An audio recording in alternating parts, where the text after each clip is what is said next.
తెలంగాణ శాసనసభ సమావేశాలు జరుగుతున్నాయి. ఇప్పుడు ఆ లైవ్ చూద్దాం. నా నియోజకవర్గం కంటే ఎక్కువ నేను జూబ్లీహిల్స్ తిరిగిన అధ్యక్ష. ఎందుకంటే నాకు ఎప్పుడో 15-20 ఏళ్ల కింద అవకాశం వచ్చింది, తోటి యువకులం ఇద్దరమే. కానీ గోపికి ఫస్ట్ టైం అవకాశం వచ్చిందని ఇక బోరబండ, ఈసుగూడ, రైమత్ నగర్, ఎర్రగడ్డ, షేక్పేట్, వెంగళరావు నగర్, జూబ్లీహిల్స్లో ఉన్నటువంటి స్లమ్స్ నేను ఎట్టి పరిస్థితుల్లో గోపి గెలవాలనేటువంటి సంకల్పంతో పనిచేసినాం అధ్యక్ష. బట్ మొదటిసారి ఎమ్మెల్యే అయిన తర్వాత ప్రజలకు అందుబాటులో ఉండడం, నిరంతరంగా అంటే ఒక ప్రభుత్వ కార్యక్రమాలే కాకుండా తన సొంత కార్యక్రమాలు కూడా డిజైన్ చేసుకుంటుండే, ఒక పండుగలు వచ్చినా సొంతంగా కార్యక్రమాలు చేసేటువంటి వ్యక్తిత్వం అధ్యక్ష. ఆ తర్వాత 2 రాష్ట్రాలు అయిపోయినాయి. అప్పటికి గౌరవ ముఖ్యమంత్రి గారు రేవంత్ రెడ్డి గారు, మేము, గోపీనాథ్ గారు అందరం కలిసే పనిచేసినాం. ఆ తదనంతరము 2 రాష్ట్రాలు అయిపోయినాయి కాబట్టి మరి గౌరవ పెద్దలు కేసీఆర్ గారు మాతో మాట్లాడినప్పుడు 2 రాష్ట్రాలు అయినా మనం కలిసి పనిచేసుకొని మన రాష్ట్రాన్ని అభివృద్ధి చేసుకుందాం అన్నప్పుడు మేమందరము మరి ఇక్కడ టీఆర్ఎస్ పార్టీలో చేరడం, కలిసిమెలిసి పనిచేస్తుంటాం అధ్యక్ష. ఏ చిన్న కార్యక్రమం అయినా మాట్లాడుకునే పనిచేస్తున్నటువంటి సందర్భం. బట్ అన్ఫార్చునేట్ ఏంటంటే తన ఆరోగ్యం అనేది ఇంత తీవ్రంగా ఉంటుంది, తను ఇంత చిన్న వయసులోనే మనం కోల్పోతాం అనేటువంటిది కలలో కూడా ఊహించలే అధ్యక్ష. చనిపోయే ముందు 25వ తారీఖు నాడు మా తమ్ముడి డిన్నర్ ఉంటే నాకు ఫోన్ చేసి ఉదయమే ఇంటికి వచ్చి ఇద్దరం కూర్చొని 1 గంట సేపు మాట్లాడుకున్న తర్వాత తన విషయాలు నాతో షేర్ చేసుకున్న తర్వాత నేను చెప్పిన, రేపు డిన్నర్ అయినాక నేను ఆస్ట్రేలియా పోతున్నా, వచ్చిన తర్వాత కూర్చొని మాట్లాడుకొని ఇబ్బందులు లేకుండా చూసుకుందామంటే అనుకోకుండా మరి వారు మరణించడం నిజంగా అధ్యక్ష మరి అది దేవుడు. జననం మరణం అనేది మన సర్వసాధారణమైనప్పటికీ పేదలు ప్రేమించేటువంటి, ప్రజలు ప్రేమించేటువంటి ఒక గొప్ప నాయకుడిని కోల్పోవడం అనేది చాలా బాధాకరమైనటువంటి అంశం అధ్యక్ష. బట్ మన నిండు శాసనసభలోనే 2014 నుంచి కంటిన్యూగా అధ్యక్ష, అంటే ఒక వ్యక్తి 3 సార్లు గెలవాలంటే చిన్న విషయం కాదు అధ్యక్ష. ఇప్పుడు కరెంట్ రాజకీయాలన్నీ టెంపరరీ రాజకీయాలు అయిపోయినాయి. బట్ రియాలిటీ అనేది వేరే ఉంటుంది అధ్యక్ష. బట్ అట్లా హైదరాబాద్ జంట నగరాల్లో కంటిన్యూగా గెలవడము మామూలు విషయం కాదు అధ్యక్ష. బట్ ఆ నియోజకవర్గ ప్రజలకు ఒక గోపెన్నగా నిరంతరం పెద్దలు శ్రీధర్ బాబు గారు ఇంతకుముందే చెప్పారు, వాళ్ళ తమ్ముడు చనిపోయినప్పుడు కూడా ఆ ఫ్యామిలీ, రాజ్ కుమార్ చనిపోయినప్పుడు ఆ ఫ్యామిలీ అంతా బాగా డిస్టర్బ్ అయింది అధ్యక్ష.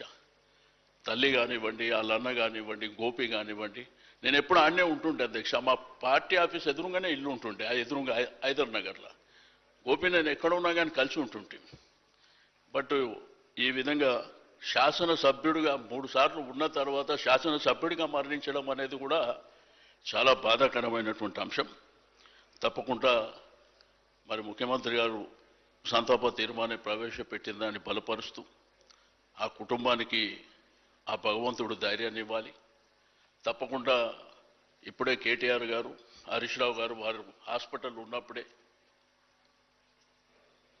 మిగిలిన కార్యక్రమాలన్నీ జరిగే వరకు పార్టీ అన్ని విధాలుగా అండదండలు ఉంది.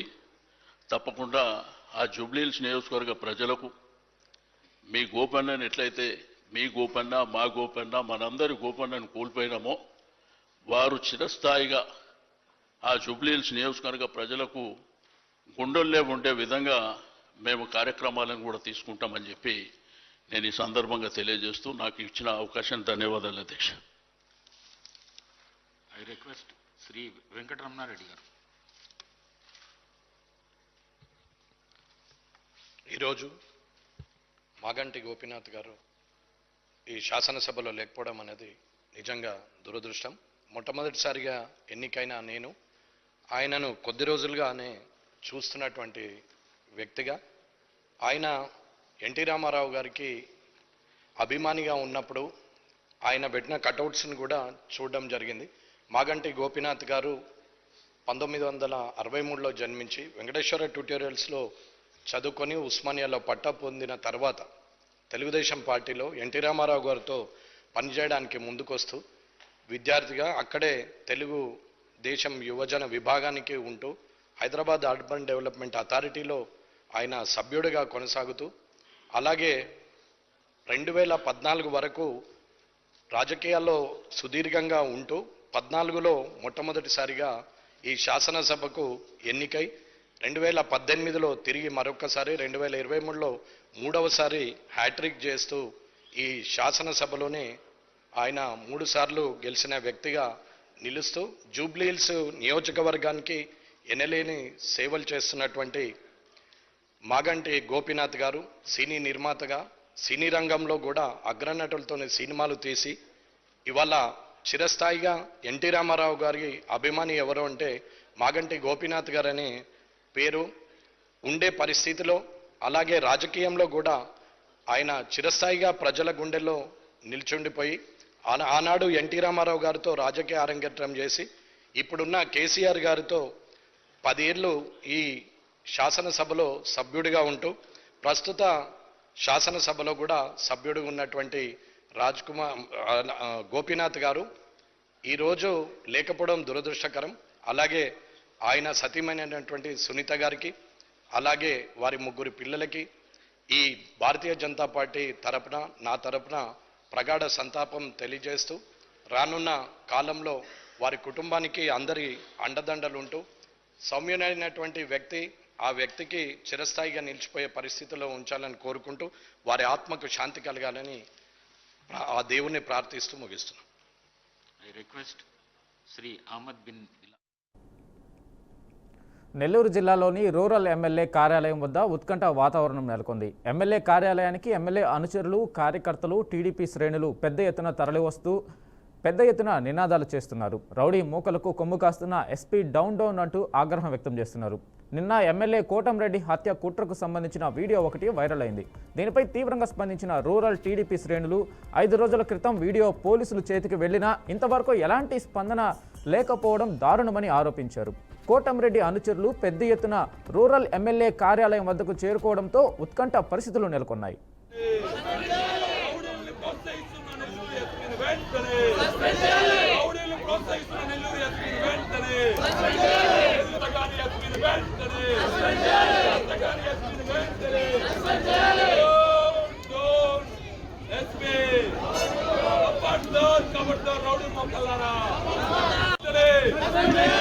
చెట్లకు అడ్డాగా నిలుస్తున్న నెల్లూరు ఎస్పీని వెంటనే నెల్లూరు ఎస్పీ నెల్లూరు ఎస్పీ అడ్డాగా నిలుస్తున్న నెల్లూరు ఎస్పీని వెంటనే చెట్లకు అడ్డాగా నిలుస్తున్న నెల్లూరు ఎస్పీని వెంటనే నెల్లూరు ఎస్పీ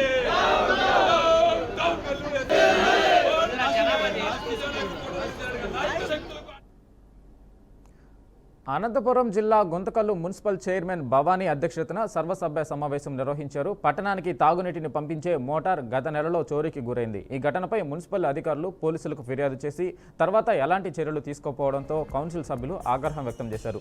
చోరీ జరిగి దాదాపు నెల గడిచినా అధికారుల నిర్లక్ష్యం కొనసాగుతుందని సభ్యులు నిలదీశారు. దీంతో చైర్మన్ భవానీ ఆవేదన వ్యక్తం చేస్తూ అధికారుల నిర్లక్ష్యం వల్ల చైర్మన్గా తాను మాటలు పడాల్సి వస్తుందని చెప్పి భావోద్వేగానికి గురై కంటతడి పెట్టుకున్నారు.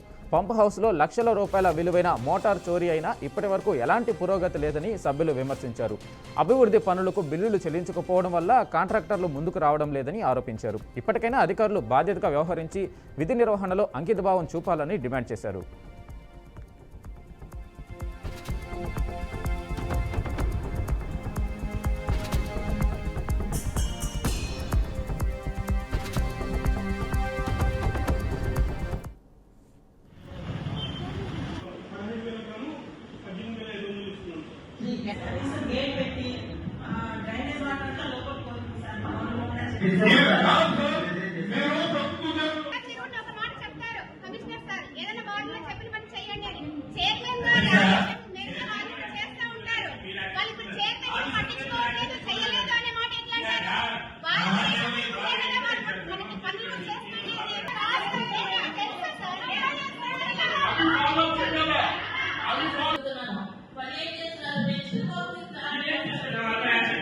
కంప్లైంట్ రాసుకోవాలి ప్రతిసారి మీరు రాసుకొని నెక్స్ట్ కౌంటర్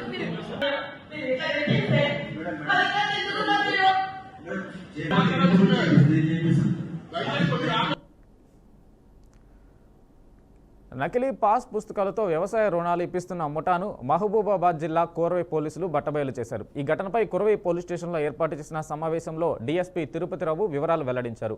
మహబూబాబాద్ జిల్లాలో పలువురు రైతుల పేర్లతో నకిలీ పాస్ పుస్తకాలు సృష్టించి బ్యాంకుల ద్వారా రుణాలు పొందుతున్నారని డీఎస్పీ తెలిపారు. ఇప్పటి వరకు 11 మంది రైతుల పేర్లతో నకిలీ పాస్ పుస్తకాల ఆధారంగా 16,90,000 రుణాలను పొందినట్లు చెప్పారు. పక్కా సమాచారంతో ముఠాను పట్టుకొని అరెస్టు చేసి రిమాండ్కు తరలించామన్నారు. వారి వద్ద నుంచి 23 పాస్ పుస్తకాలు, 3 సెల్ ఫోన్లు, కంప్యూటర్ సామాగ్రి స్వాధీనం చేసుకున్నట్లు డీఎస్పీ తిరుపతిరావు వెల్లడించారు. బయటపడింది. నేరం యొక్క ప్రధాన ఉద్దేశము పద్ధతి ఏంటంటే, ఉన్న రైతు యొక్క పాస్బుక్లో ఎకరం భూమి ఉంటే లోపల ఉన్న ఎక్స్టెంట్ ఆఫ్ ల్యాండ్ని ఎకరం భూమి ఉంటే 3 ఎకరాలు 4 ఎకరాలు పెంచి బ్యాంకులో పాస్బుక్ను చూపించి లోన్ తీసుకుంటారు. అటు లోన్ యొక్క వడ్డీ మొత్తాన్ని వాళ్ళు చెల్లిస్తూ ఉంటారు. ఎప్పుడైతే ప్రభుత్వం వారు రుణమాఫీకి ఇచ్చినప్పుడు ఆ రుణమాఫీలో రుణం అనేది మాఫీ చేయబడుతుంది. దీని ద్వారా రైతుకి ఉన్నటువంటి భూమిని ఎక్కువ చూపించి ఎక్కువ మొత్తాన్ని రుణం తీసుకొని ఆ రుణమాఫీ భాగంగా రుణం అనేది మాఫీ చేయబడుతుంది. దాని ద్వారా ప్రభుత్వానికి ఇది యొక్క నేరం యొక్క ప్రధాన యూనియన్ బ్యాంక్ మహబాద్లో, కెనరా బ్యాంక్ మహబాద్లో 3కి మరియు బ్యూలో 1కి మొత్తం 11 మందికి దాదాపు 16,90,000 రూపాయలు లోన్ ఇచ్చారు. విచారణలో ఇంకా కొంతమంది లోన్ అప్లై చేశారు. ఇంకా లోన్ ప్రాసెస్లో ఉంది. మేము బ్యాంక్ అధికారులకి సమాచారం ఇస్తాం. ఇచ్చిన తర్వాత ఇంకేమన్నా ఈ విధంగా జరిగింది అనేది వెరిఫై చేస్తూ ఉన్నాం. రైతుల పాత్ర కూడా వాళ్ళని మేము విచారణ చేస్తూ ఉన్నాం.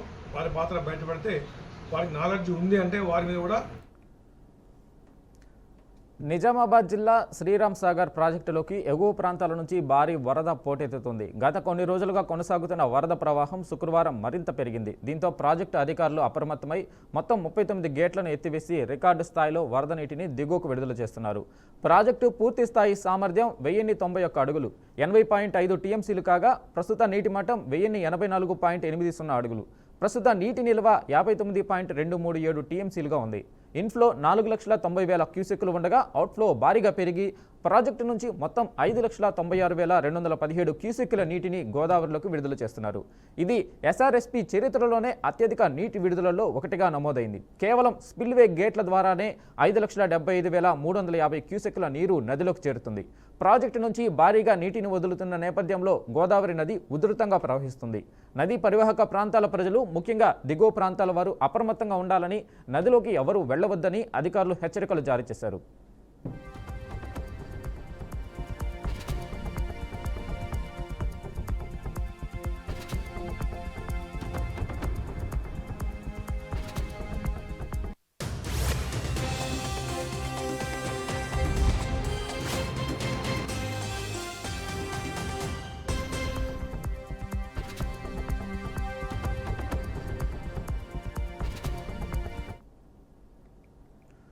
వికారాబాద్ జిల్లా పరిగి మండలం మాదారం గ్రామంలో విషాద ఘటన చోటు చేసుకుంది. కల్లు దుకాణం సమీపంలో పద్మమ్మ అనే మహిళ అనుమానాస్పద స్థితిలో మృతి చెందింది. ఉదయం పద్మమ్మ మృతదేహాన్ని స్థానికులు గుర్తించారు.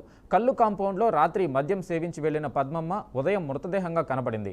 కొన్నేళ్ల క్రితం ఆమె భర్త నరసింహులు మృతి చెందాడు. సమాచారం అందుకున్న పోలీసులు ఘటనా స్థలానికి చేరుకొని ఘటనపై దర్యాప్తు చేపట్టారు. ప్రస్తుతం ఒంటరిగా జీవిస్తున్న పద్మమ్మ మృతి పట్ల వివరాలు సేకరిస్తున్నట్లు పోలీసులు తెలిపారు. చనిపోయిన ఆమెకి నిన్న ఒకసారి ఫోన్ చేస్తే మా ఆడతో మంచిగా మాట్లాడిందంట. లాస్ట్కి వస్తే అది ఏమైందో తెలియదు కానీ మరి ఒకరి మీద అయితే 1 మీద కళ్ళమంటే 1 మీద అనుమానం అని చెప్తుంది. ఊరికే 1 నుంచి ఫోన్ రావడము, అది మేము ఉన్నప్పుడు లేపలేదు. నిన్న మొన్న వచ్చి బెదిరించినాము అట్లా కూడా. ఇప్పుడు నైట్ నుంచి అట్లా జరిగినందుకు మా ఆడ కూడా అదే అనుమానం పైన ఎంక్వైరీ చేస్తారు కదా సార్. ఆ ఫోన్ చెక్ చేస్తే మాకు అన్నీ దొరుకుతాయి కదా సార్. ఆ ఫోన్ చెక్ చేయాలి సార్. ఒకవేళ మరి ఎవరెవరు ఉన్నారో, వెనకాల ఎవరెవరు ఉన్నారో తెలుస్తుంది మాకు. అసెంబ్లీలో కాళేశ్వరంపై చర్చకు బీఆర్ఎస్ సిద్ధమని బీఆర్ఎస్ వర్కింగ్ ప్రెసిడెంట్ మాజీ మంత్రి కేటీఆర్ అన్నారు. ఇవాళ రాష్ట్రంలో యూరియా కొరతపై గన్ పార్క్ వద్ద బీఆర్ఎస్ ఎమ్మెల్యేలు గణపతి బప్ప మోరియా, కావాలయ్యా యూరియా అంటూ వినూత్న నిరసన చేపట్టారు. రాష్ట్రంలో రైతులు యూరియా కోసం తీవ్ర ఇబ్బందులు పడుతున్నారని, మాజీ మంత్రి కేటీఆర్ అన్నారు. కానీ ప్రభుత్వం తూతు మంత్రంగా అసెంబ్లీ సమావేశాలు పెట్టిందని ఆరోపించారు. రైతుల సమస్యలపై మాట్లాడే ఆలోచన ప్రభుత్వం చేయడం లేదన్నారు.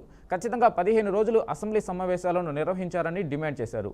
యూరియా కొరతపై ప్రభుత్వ సమాధానం చెప్పాల్సిందేనని అన్నారు. యూరియాను బ్లాక్ మార్కెట్కు తరలిస్తున్న కాంగ్రెస్ నాయకులపై చర్చించాలని డిమాండ్ చేశారు. ఫీజు రీయింబర్స్మెంట్, అకాల వర్షాలు, సీజనల్ వ్యాధులపై సభలో చర్చించాలని కేటీఆర్ స్పష్టం చేశారు.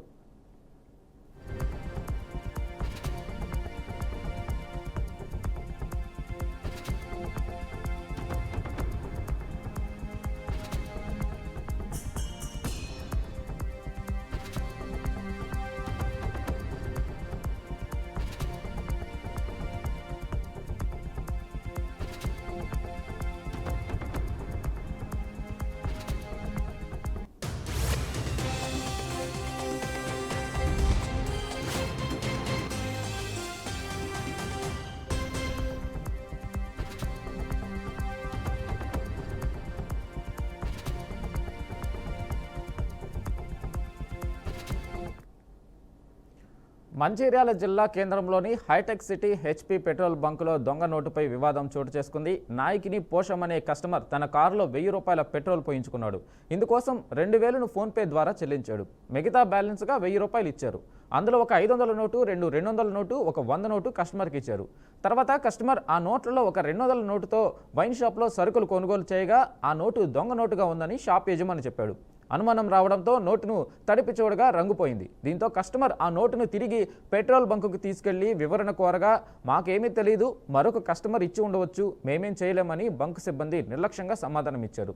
ఈ ఘటనపై న్యాయం చేయాలని బాధితుడు పోషం డిమాండ్ చేస్తున్నారు.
ఉత్తరాది రాష్ట్రాల్లో భారీ వర్షాలు బీభత్సం సృష్టిస్తున్నాయి. ఉత్తరాఖండ్లో మరోసారి మేఘా విస్ఫోటనం సంభవించగా శుక్రవారం తెల్లవారుజాము నుంచి కురుస్తున్న కుండపోత వర్షాలకు 5గురు మృతి చెందగా 11 మంది గల్లంతయ్యారు. అలకనంద, మందాకిని నదుల నీటి మట్టాలు భారీగా పెరుగుతున్నాయి. కొండ చర్యలు విరిగిపడి పలుచోట్ల ఇళ్లు కోల్పోవడంతో పదుల సంఖ్యలో ప్రజలు శిథిలాల కింద చిక్కుకున్నారు.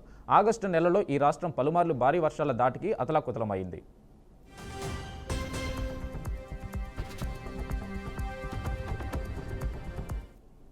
హిమాచల్ ప్రదేశ్లోని మనాలి నగర కుడి భూభాగం వర్షాల కారణంగా కొట్టుకుపోయి నదీ గర్భంలో మారింది. పర్యాటకుల వాహనాలు ఇక్కడే నిలిచిపోయాయి. జమ్మూ శ్రీనగర్ జాతీయ రహదారి కొండ చర్యలు విరిగిపడడంతో వరుసగా 4వ రోజు మూతపడింది. ఈ మార్గంలో 2000కు పైగా వాహనాలు నిలిచిపోయాయి. కట్రాల శుక్రవారం కురిసిన భారీ వర్షాల కారణంగా వైష్ణోదేవి యాత్ర 4వ రోజు నిలిచిపోయింది. మహారాష్ట్రలోని లాతూర్, నాందేడ్ జిల్లాల్లో భారీ వర్షాలు జనజీవనాన్ని అస్తవ్యస్తం చేశాయి. ఉత్తరప్రదేశ్లో గంగా, సరయు, వరుణ నదుల నీటి మట్టాలు భారీగా పెరిగాయి. వరద నీరు వారణాసిని చుట్టుముట్టడంతో ప్రముఖ ఘాట్లు, ఇళ్లు నీట మునిగాయి. మణికర్ణిక, హరిశ్చంద్ర ఘాట్ల వద్ద ఇళ్ల పైకప్పులపై దహన సంస్కారాలు జరుగుతున్నాయి. పంజా, సట్లెజ్, బియాస్, రావి నదుల నీటి మట్టాలు పెరగడంతో పరివాహక ప్రాంతాల ప్రజలను సురక్షిత ప్రాంతాలకు తరలిస్తున్నట్లు అధికారులు వెల్లడించారు.